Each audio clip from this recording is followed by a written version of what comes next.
Հուշահամալիրի ճարտարապետ հեղինակ պարոն Քալաշյանը նույնպես տվել է իր դրական եզրակացությունը։ Ցավոք պետք է արձանագրենք, դեռևս սպասում ենք Հայոց ցեղասպանության թանգարան ինստիտուտի գրավոր պատասխանին, որից հետո նոր մենք իրավունք կունենանք տեղադրել։ Այս ամիսների ընթացքում Այո, ես դիմել եմ Հայոց ցեղասպանության թանգարան ինստիտուտի նախկին տնօրեն Էդիտա Գզոյանին։ Մենք առանձնազրույց ենք ունեցել։ Ես մանրակրկիտ ներկայացրել եմ խնդիրները, խնդրանքը եւ նաեւ արխիվային փաստաթղթեր եմ ներկայացրել, քանի որ երկար տարիներ նաեւ ուսումնասիրում եմ Մարաղայի կոտորածի պատմությունը։ Ես հիմնավորել եմ, թե ինչի է կարեւոր հենց կոնկրետ Մարաղայի կոտորածի անմեղ զոհերին նվիրված հուշակոթող տեղադրել։ Ինչպես գիտեք, դա տեղի Ինչով է տարբերում Սումգայիթի, Բաքվի, Կիրովաբադի ջարդերից, որովհետև դա տեղի ունեցել 1992 թվականին, այսինքն անկախ Ադրբեջանի իշխանության ձեռամբ է իրականացրել։ Շատ կարևոր է դա շեշտել, իսկ մնացած օրինակ կոտորածները եւ ցեղասպանական գործողությունները տեղի են ունեցել սովետական միության ժամանակ։ Մեր պահանջը հետևյալն է, մենք քանի որ ունենք թույլտվություն եւ ես շատ հարգում եմ Ծիծեռնակաբերդի հուշահամալիրը, ես չեմ ուզենա, որ մենք առանց թույլտվությամբ, իհարկե նկատի ունեմ Հայոց ցեղասպանության թանգարան ինստիտուտի տնօրենության առանց թույլտվությամբ տեղադրենք, հաշվի առնելով, որ նրանք մեր գործընկերներն են, հարգելով տարածքը, մենք դեռևս սպասում ենք, բայց քանի որ Չասեցիք, թե ինչ է ձեզ պատասխանել Էդիտա Գզոյանը մեզ տեղեկացրեց, որ ինքը պետք է քննարկի այդ հարցը արտաքին գործերի նախարարության ղեկավար մարմինների հետ, բայց ես նշեմ, որ 2020 թվականին, 21 թվականին ես խոսել եմ եւ բարձրաձայնել եմ այս խնդիրը արտաքին գործերի նախկին նախարար Զորաբ Մնացականյանի հետ։ Ինքը որևէ առարկություն չուներ եւ ինքը ուղղորդեց, որ նման հարցով ես դիմեմ Հայաստանի Հանրապետության կրթության, գիտության, մշակույթի, սպորտի նախարարություն, բացի դա մենք ներկայացրել ենք երկու տարբերակ, այսինքն երկու էսքիզ, որի շրջանակներում իրենք պետք է ընտրություն կատարեն։ Հայաստանի Հանրապետության կրթության, գիտության, սպորտի նախարարության կողմից մենք ստացանք առաջի տարբերակի թույլտվությունը, որը սա է հենց Այո, եւ մեզ առաջարկեցին, որ անպայման Ջուղայի Խաչքարի կրկնօրինակով մենք պատրաստենք, մենք դա ընդունել ենք որպես իգիտություն,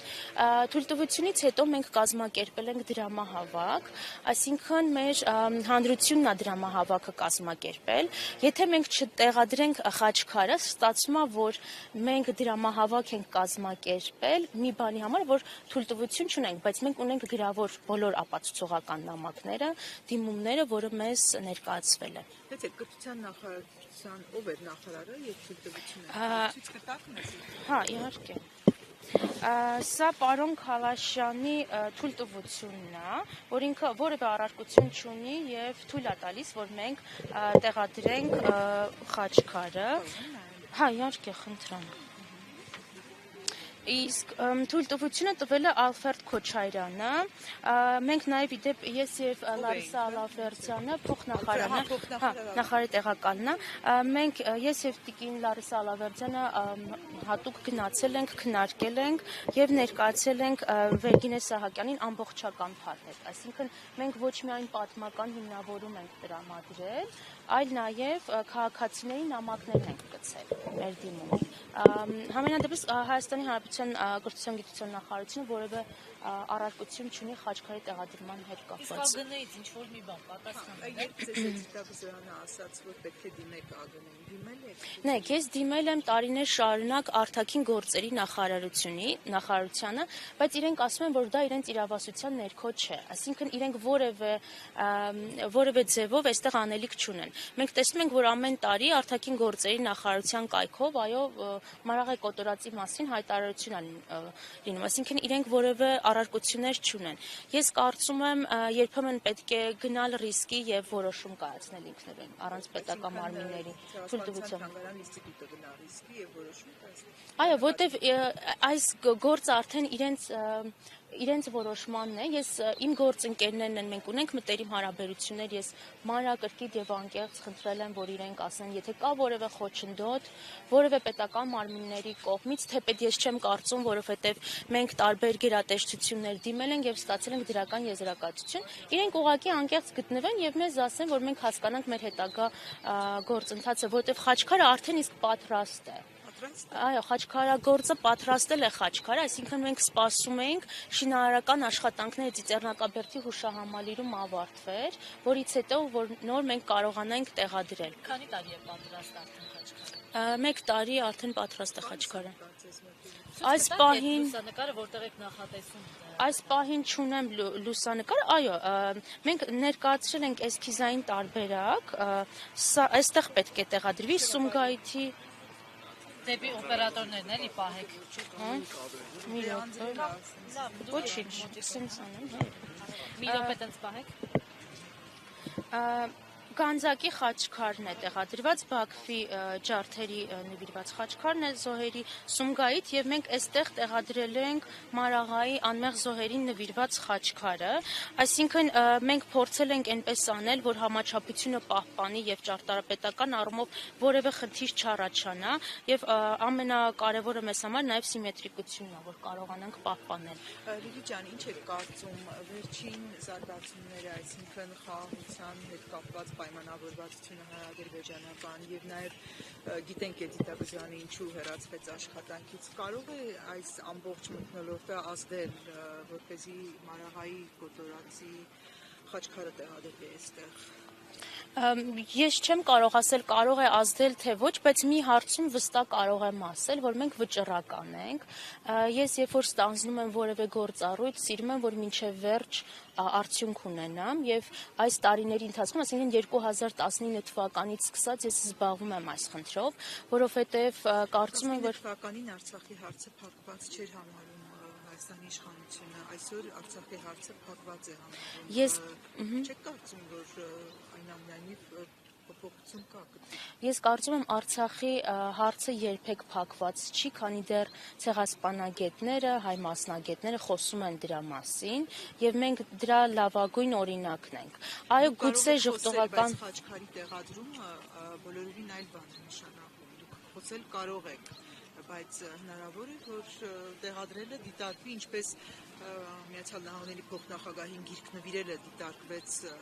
արտաքին յուրօրինակ քաղաքականություն իրականացնել, չտարբերվող։ Իհարկե ես ցավում եմ նման միջադեպի համար, բայց ես այդ գրքերը բազում անգամներ նվիրվել է տարբեր պետական մակարդակով եւ շատ արժեքավոր աշխատություններ, բացի դրանից շատ կարեւոր այստեղ հանգաման կա։ Մենք չխոսելով օրինակ Ադրբեջանի ցեղասպանական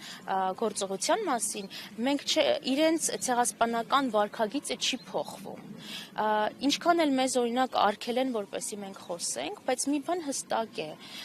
Իրենք շարունակում են ատելության խոսք տարածել։ Ոչ միայն իրենց երկրում, խոսքը Ադրբեջանի մասին է, այլ նաեւ տարբեր միջազգային հարթակներում։ Դուք հավանաբար հետևել եք մամուլը, դուք տեսել եք Խոջալու հետ կապված ինչքան բուռն քննարկումներ է լինում։ Այսինքն չեղած ցեղասպանությունը իրենք ներկայացնում են որպես ցեղասպանագործողություններ, բայց մենք ունենալով իրեղեն բազում ապացույցներ, որևէ ձևով չեն կարողանում մեր ձայնը բարձրաձայնել։ Բացի դրանից մենք նաեւ օրենսդրական բարեփոխման նախագծով ենք հանդես եկել, հավանաբար գիտեք, որ 22 թվականին դա մեր կազմակերպությունն էր հանդես եկել, իհարկե ներկայացրեց Արեգնազ Մանուկյանը մեր օրենսդրական բարեփոխման նախագիծը, քանի որ մեզ ուղղակի չթույլ տվեցի, որ մենք անձամբ ներկայացնենք մեր օրինագիծը։ Իհարկե այնտեղ նշում էր Վլադիմիր Վարդանյանը, որ եթե մենք օրինակի համար հիշատակության օրացություն նշենք Մարաղայի կոտորածը, այսպիսով մենք կհերքենք կամ ստվեր կգցենք հայոց ցեղասպանության հիշատակի օրվան, բայց մենք տեսնում ենք Չէ, մեկը մյուսի հետ կապ չունի բացի դա։ Դե իր մեկնաբանությամբ այդպես էր, նախ ցավ եմ ապրում, որ ինքը լինելով ցեղասպանագետ իրավաբան եւ նաեւ իմ դասախոսը նման որակավորմամբ հանդես եկել, մեկը մյուսի հետ կապ չունի։ Այո, մենք պետք է փորձենք մեր ժողովրդի ցեղասպանության կանխարգելման իմունիտետը բարձրացնել, որպեսզի այլևս երբեք մեր երկրում մեր քաղաքացիները չզգան ցեղասպանական գործողության ուժը։ Եթե կան Եվ մի վերջին հարցորեն նշել էր, որ ամեն ինչ անելու է վարչապետի սրտով, այսպես ասած։ Իսկ եթե մենք խոսենք ցեղասպանության մասին, Շաքարի մասին, Խաչկարի մասին, հնարավոր է, որ ինչը որ ցեղասպանությանն է վերաբերում, այսպես ասած, Խաչկաշեն դրա վրա։ Նեք, ես իրական ծանոթ չեմ Հայոց ցեղասպանության թանգարան ինստիտուտ հիմնադրամի ժամանակավոր պաշտոնակատարի հետ, չգիտեմ իր գործունեության մասին, դրա համար դժվարանում եմ պատասխանել, բայց մեր կենտրոնը կա Հայաստանում, որը Հայաստանի Հանրապետության միակ հասարակական կազմակերպություն է, որը ուսումնասիրում է ոչ միայն հայոց ցեղասպանությունը, այլ տարբեր երկրներում տեղի ունեցող ցեղասպանական գործողությունները։ Մենք բազում միջազգային ծրագրեր ենք անում, ոչ միայն Հայաստանում, այլ նաև արտերկրում։ Ես չեմ կարծում, որ որևէ մեկը կարող է կոնկրետ ինձ խոչընդոտել, որ ես խոսեմ օրինակ Արցախում տեղի ունեցող ցեղասպանության մասին կամ հայոց ցեղասպանության մասին։ Այսօր հանդիպելու եք։ Այո, մենք նպատակ ունենք հանդիպել Հայոց ցեղասպանության թանգարան ինստիտուտի ժամանակավոր պաշտոնակատարի հետ, ներկայացնելու մեր պահանջը, տեսնենք ինչ կասեն։ Շնորհակալ եմ։